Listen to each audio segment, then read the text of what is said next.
नमस्कार दोस्तों गुरुजी ज्ञान अमृत यूट्यूब चैनल में आपका स्वागत है। आज हम बताने वाले हैं कि किस प्रकार हम पाप और पुण्य से मुक्त हो सकते हैं। प्रेमियों, एक बार की बात थी। एक कुटिया में एक महात्मा और उसके दो शिष्य रहा करते थे। जीवन भर उस महात्मा ने भजन किया, अपने दोनों शिष्यों को शिक्षा दी। अब महात्मा जीवन के अंतिम समय की ओर थे। अब प्राण छूटने का समय आ गया था। इस संसार से विदा होकर जाना था। जैसे ही आखिरी समय आया, उस महात्मा ने देखा कि कुटिया के सामने तालाब में एक बगुला मछली को पकड़ रहा है। उस मछली को मारकर खा रहा है। अब इतना देखते ही उस महात्मा को दया आ गई और उसने उस बगुले को वहां से उड़ा दिया। जैसे ही उस बगुले को उड़ाया, उधर उस महात्मा के प्राण भी छूटने लगे। प्राण पखेरु उड़ गए। जब वह ऊपर गया, उस मालिक की अदालत में पेश हुआ तो उसको नरक का दरवाजा दिखा दिया।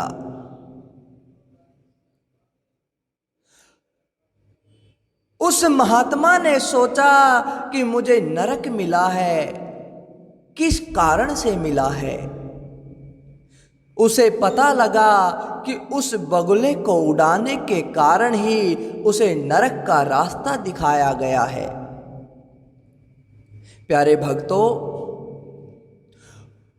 उस महात्मा ने अपने एक शिष्य के सौपन में आकर यह बात बता दी कि बेटा, मैंने जीवन में कोई पाप नहीं किया था, किंतु आखिरी समय पर केवल बगुला उड़ाने के कारण मुझे नरक का रास्ता दिखाया गया। तुम भी सावधान रहना। केवल बगुला उड़ाने के कारण ही नरक मिल गया है। अब शिष्य को सौपन में वह बात दिखाई दी और उसने अपने जीवन में इस बात को धार लिया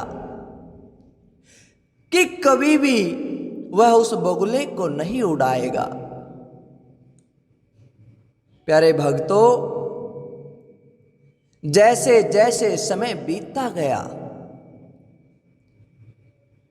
उस शिष्य का भी आखिरी वक्त आने लगा। प्राण शरीर से छूटने लगे। उस एक शिष्य के सामने, जिसने उस सतगुरु देव के अपने गुरु महाराज के सौपन में दर्शन किए थे, उसके प्राण छूटने लगे तो उसके सामने भी वही दृश्य हो गया।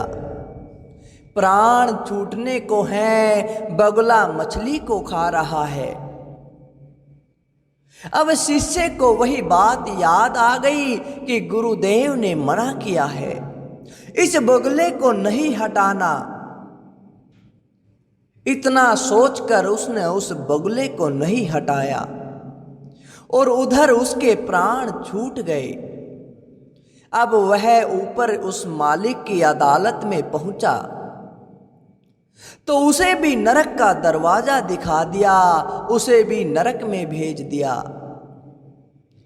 अब उस शिष्य ने अपने साथी भाई, जिसके साथ वह आश्रम में रहा, जिसके साथ सारी जिंदगी गुजारी, उसके सौपन में आकर कहा कि भाई गुरु जी को नरक इसलिए मिला, उन्होंने बगुले को उड़ा दिया, और मुझे नरक इसलिए मिला, मैंने बगुला नहीं उड़ाया।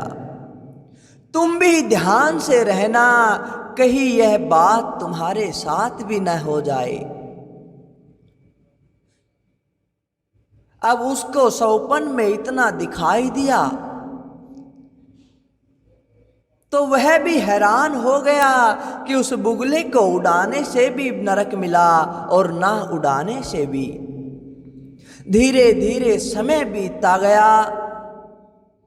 अब वह भी अपने अंतिम समय की ओर आ गया। उसके साथ भी वही हुआ कि उसके प्राण छूटने वाले हैं और सामने तालाब में बगुला मछली को खा रहा है।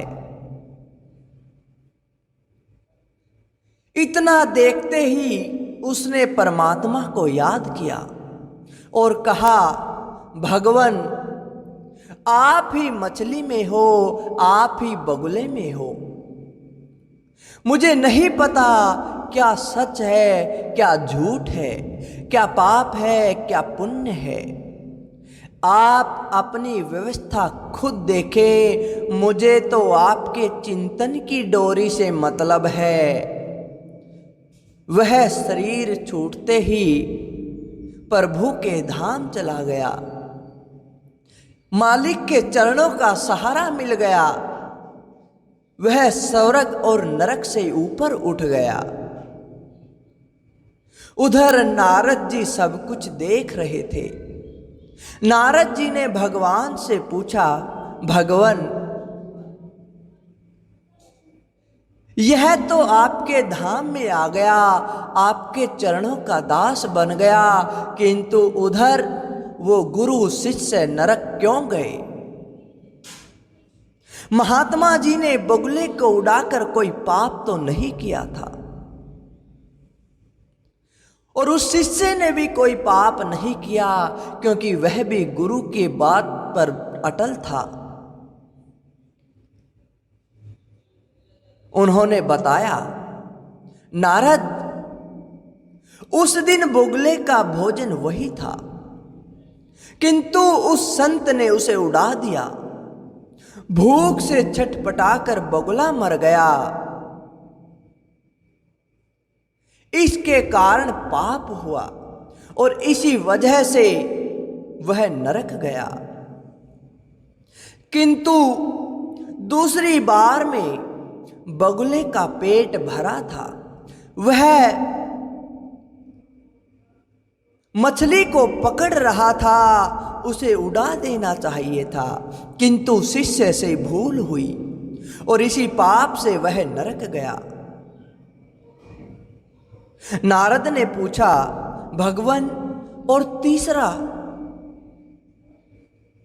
तीसरे की कहते ही भगवान ने कहा, नारद तीसरा अपने भजन में ही लगा रह गया। सारी जिम्मेदारी मेरे ऊपर सौंप दी। जैसी होनी थी वह हुई, किंतु मुझसे संबंध जोड़े रह जाने के कारण मेरे ही चिंतन के प्रभाव से वह मेरे धाम को प्राप्त हुआ। अतः प्यारे भक्तों, पाप पुण्य की चिंता में समय को मत गवाओ। जो निरंतर चिंतन में लगा रहता है वह पा जाता है। जितने समय हमारा मन भगवान के नाम, उसके रूप, उसके गुण, उसके धाम और संतों में रहता है, केवल उतने ही समय हम पाप मुक्त रहते हैं। शेष सारे समय हम पाप ही करते हैं।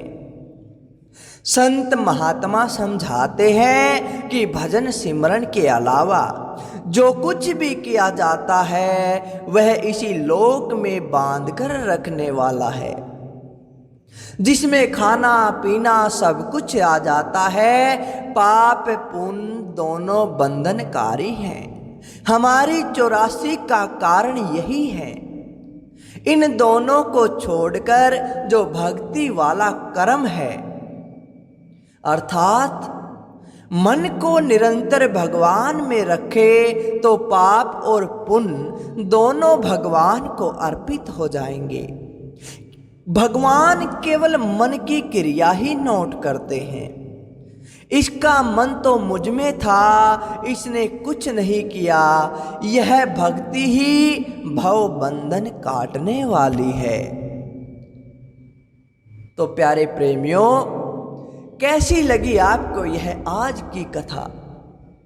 अच्छी लगी तो लाइक करें, शेयर करें और कमेंट करके हमें जरूर बताएं। धन्यवाद दोस्तों।